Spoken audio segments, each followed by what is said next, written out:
2024 लोकसभा चुनाव महासंग्राम में इस समय चुनावी हलचलें चारों तरफा तेज हो चुकी है।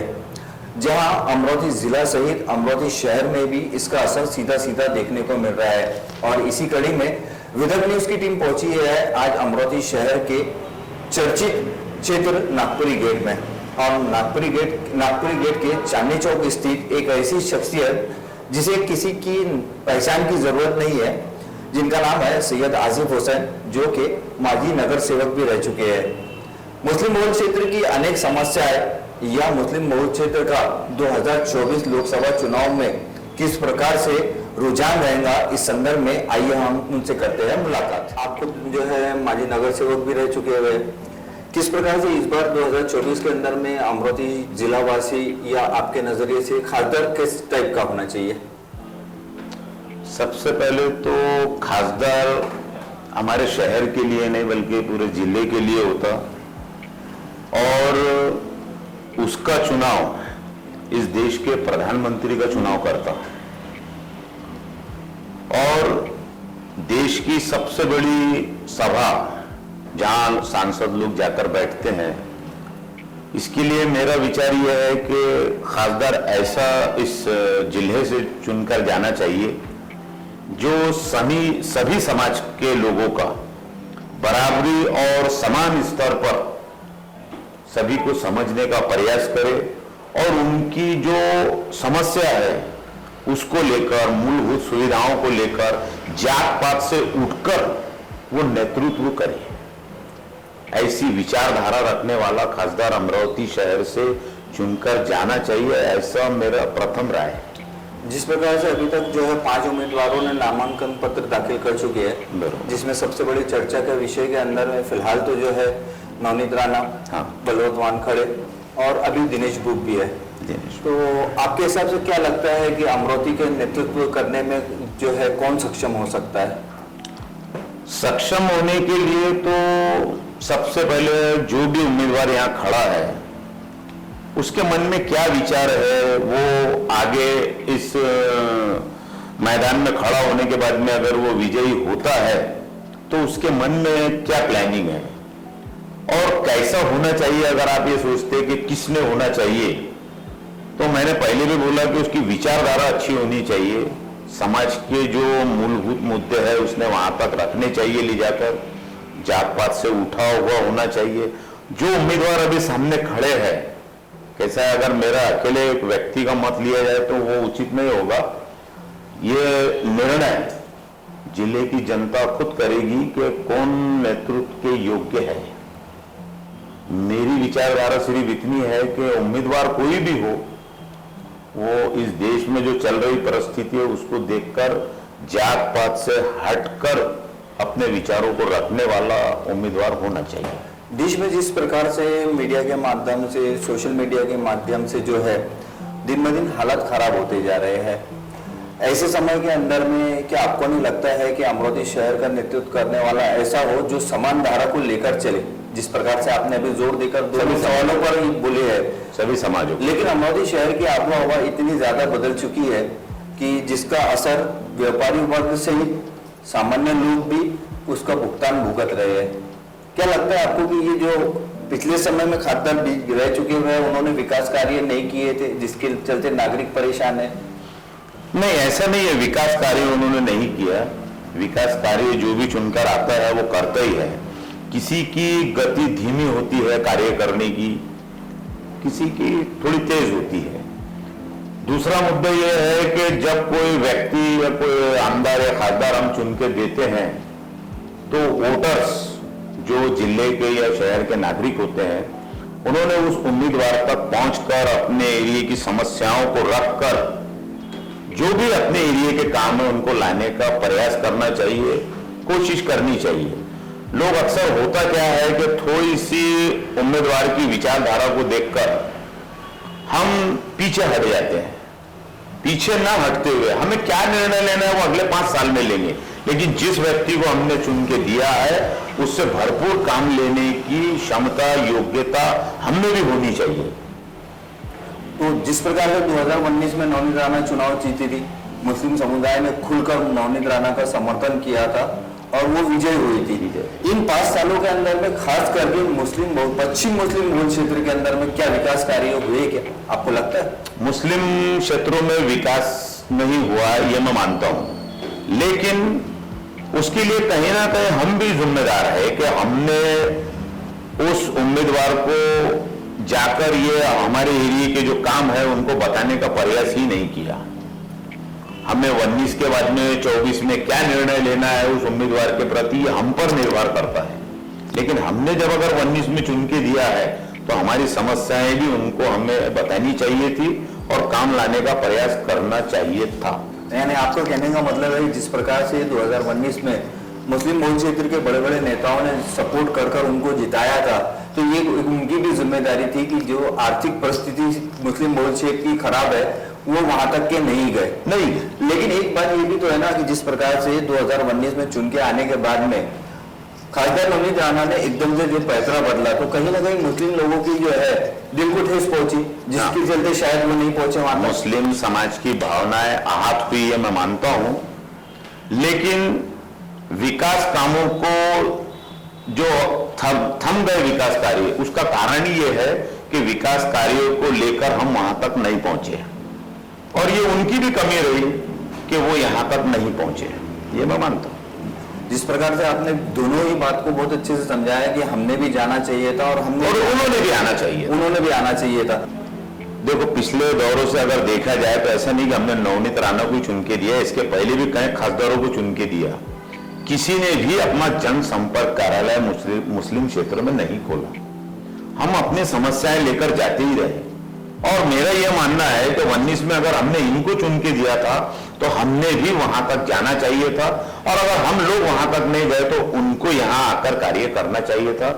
ये दोनों ही बातें बाजू में रखी गई, इसलिए विकास कार्य नहीं हो सका, ये मेरा मानना है। जिस प्रकार से आपने बोले विकास कार्य नहीं हो पाया, वो बहुत अच्छी बात बोले।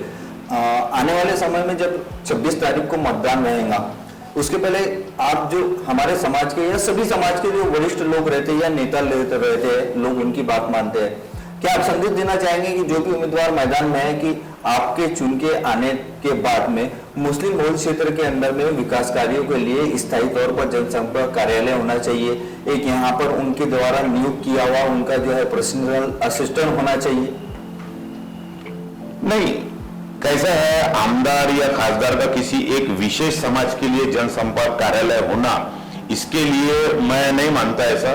सभी समाजों के लिए लोगों ने वहां पर जाना चाहिए। ऐसा कोई एक केंद्र होना चाहिए जहां पर सभी समाज के लोग अपनी अपनी समस्याएं लेकर जाए और वहां पर उनकी समस्याओं की सुनवाई हो। ये नहीं कि जाति धर्म के आधार पर भेदभाव हो, ऐसा कोई भी कार्य ना हो, ऐसी अपेक्षा हम भविष्य में भी रखते हैं। क्या लगता है आपको कि एजुकेशन के माध्यम से बोलिए, रोजगार के माध्यम से बोलिए, जो बड़े बड़े निधि केंद्र सरकार से एक खासदार का काम रहता है कि उनके क्षेत्र के लिए यहाँ पर लाना चाहिए, तो अमरोही शहर में तो हम लोगों ने तो अभी तक ऐसा देखा नहीं है कि कोई बहुत बड़ा उद्योग या एजुकेशन के लिए जो आज हमारी स्कूलें भी जो है वो जो माध्यम से थी कल भी वही माध्यम से आज भी है, उसको सेमी इंग्लिश भी नहीं किया जाए। देखो, एजुकेशन के मुद्दे को लेकर अगर आप किसी आमदार या खासदार को टारगेट करते हैं तो मैं उसके लिए सहमत नहीं हूं। मेरा सीधा सीधा बोलना यह है कि जिस तरीके से सरकार प्रत्येक सेक्टर को निजीकरण में कन्वर्ट कर रही, तो मैं ऐसा मान के चलता हूं, मेरा खुद का ऐसा मत है कि सरकार ये भी चाहती है कि शिक्षा का भी निजीकरण हो। इसलिए आप देखिए, आप मुस्लिम होते हुए इधर मत जाइए कि हमारे एरिया में भाषिक म्हणजे मराठी, हिंदी, उर्दू, तीनों ही भाषाओं की शालाओं की स्थिति आप देखिए कि आज क्या है, पहले क्या थी। ऐसा नहीं मानता मैं कि भाई 2014 से जी हुआ है, ऐसा नहीं है। पिछले 20 सालों से इसके अंदर गिरावट है और अब 2014 के बाद में मेरे जैसे व्यक्ति की, जो मैं एजुकेशन से जुड़ा हूं, मैं समझता हूं कि सरकार की धारणा ही यही है कि शिक्षा का निजीकरण हो और जो भाषिक स्कूल है आप देखिए उनकी परिस्थिति वहां जाकर वो समाप्ति की ओर जा रही है। वहां पर कोई नॉन सैलरी ग्रांट नहीं है, कोई सुविधाएं नहीं है, गवर्नमेंट का कोई ध्यान नहीं है। शिक्षक लगाए जाते हैं तो उनका 2-2, 3-3 साल अप्रूवल नहीं दिया जाता है। आज भी कई वैकेंसियां पड़ी है लेकिन उसके ऊपर शिक्षक भर्ती की अनुमति नहीं है। कोरोना के नाम पर सरकार ने 2020 में बैन लगाया। आज कोरोना समाप्त होने को कई समय हो गए, लेकिन आज तक शिक्षकों की भर्ती नहीं है। मान लो, मैं आपको एक उदाहरण देता हूं कि आप एक स्कूल चलाते हो और आपके स्कूल में एक अंग्रेजी का शिक्षक है, या एक मराठी का है, या एक मैथ्स का है, और अगर वो रिटायर हो जाए या वो किसी कारणवश नौकरी से निकल जाए, तो उसकी जो कक्षा है जिसमें 60 बच्चे पढ़ते हैं, उसको शिक्षा आप कैसे देंगे अंग्रेजी की या मराठी की? आपके पास में शिक्षक की डिग्री नहीं है, आप व्यवस्थापक मंडल है, अध्यक्ष है, सेक्रेटरी है, लेकिन आप एचएम है, लेकिन आपको मराठी का ज्ञान नहीं है। मराठी का भाषिक स्पेशल शिक्षक होता है, अगर वो रिटायर हो गया तो आप उसमें लगा नहीं पा रहे मैनेजमेंट होने के नाते स्कूल में, तो वो 60 बच्चों को शिक्षा देगा कौन, जब आपको शिक्षक भर्ती की अनुमति सरकार नहीं दे रही? तो ये सबसे बड़ा मेरा एजुकेशन के तरफ से सवाल है कि आप सबसे पहले शिक्षकों की स्थिति देखिए स्कूलों में क्या है। जब शिक्षक ही नहीं है तो विद्यार्थी वहां जाके करेगा क्या? उसको भाषा की शिक्षा देगा कौन? जिस प्रकार से 2019 में नवनीत राणा ने जो है खासदार आनंदराव अडसूल को हराते हुए 5 लाख कुछ हजार वोटों से जो है विजय हुए थे, कुछ मात्र 37,000 की लीड थी। इस बार जो है नए मतदाताओं को रिझाने के लिए और उन्हें इलेक्शन का जो है मतदान का प्रतिशत बढ़ाने के लिए शासन भी बहुत ज्यादा आह्वान कर रही। क्या इलेक्शन का मतदान का प्रतिशत कितने प्रतिशत बढ़ सकता है इस बार? मुझे नहीं लगता कि मतदान का प्रतिशत बढ़ेगा।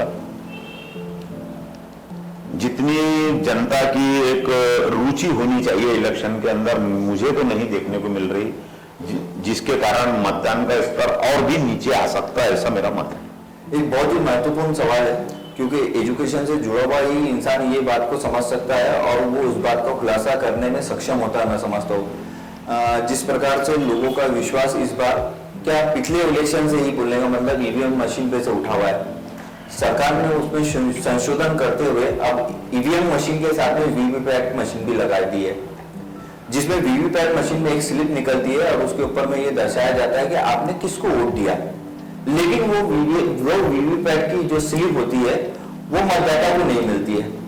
तो इससे क्या फायदा होगा, क्या नुकसान होगा? ईवीएम मशीन का से मतदान के लिए जो शासन ने जो निर्णय लिया हुआ है उसके प्रति जनता कितनी संतुष्ट है और जनता के बीच में क्या विचारधारा है कि ईवीएम मशीन से 100% मतदाता के ही हित में उड़ जाता है? देखो, मैंने इसके पहले भी आपको बताया कि मुझे नहीं लगता कि इलेक्शन के प्रति जनता की रुचि है, इसीलिए जो परसेंटेज है वो भी मतदान का नीचे आएगा।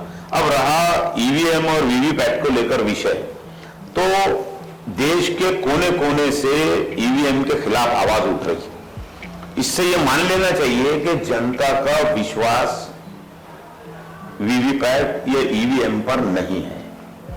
इसको देखकर सरकार ने खुद ये निर्णय लेना चाहिए कि वीवीपैट या मशीन जो भी है उसके अलावा जो पुरानी पद्धति थी बैलेट पेपर की, उसी आधार पर मतदान करना चाहिए, जिससे जनता का विश्वास बढ़ेगा। अभी जनता का विश्वास उठा हुआ है। आप मान लो कि भाई एक स्लिप दिखती है लेकिन वो मतदाता को नहीं मिलती। आप अगर उसकी ये सरकार, अभी मैंने सुना है कि भाई सरकार उस स्लिप की भी दोबारा गिनती कराएगी, मशीन के साथ कराएगी, लेकिन फिर भी मान लिया जाए कि जनता का विश्वास ईवीएम वीवीपैट पर नहीं है।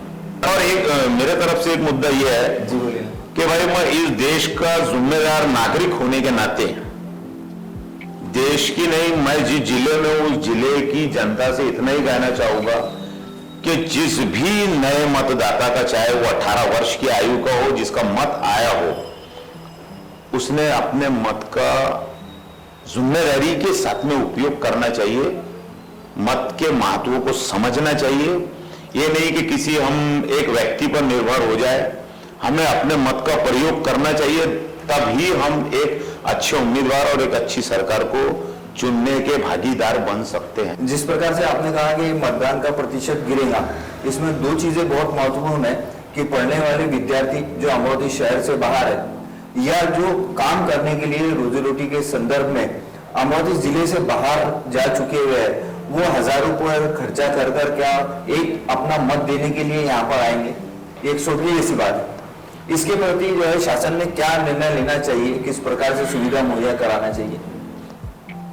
देखिए, अभी तक के तो मेरी नजर में ऐसा कोई सुविधा सरकार के तरफ से है मैंने नहीं देखा।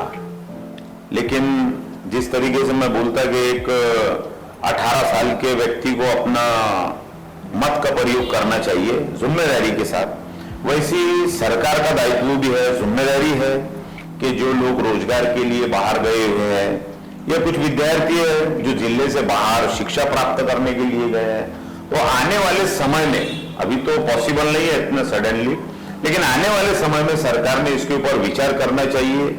उन विद्यार्थियों को उस रोजगार के लिए जो लोग बाहर गए हैं उनके लिए अच्छी सुविधा होनी चाहिए ताकि वो आकर अपने मत का उपयोग कर सके। क्योंकि कैसा, आज वो अगर अपने बलबूते पर आते हैं तो उन्हें एक आर्थिक स्थिति का सामना करना पड़ता है, खर्च आता है। लेकिन ये क्योंकि एक सरकारी विषय है सभी के लिए, जैसे एक वोटर्स के लिए जिम्मेदारी वाली बात है कि वो मत का प्रयोग करे, लेकिन वो स्थान पर होना तो चाहिए ना। इसके लिए सरकार को चाहिए कि उन्हें आने वाले दौर में सुविधा मुहैया कराए, ऐसा मेरा मत है।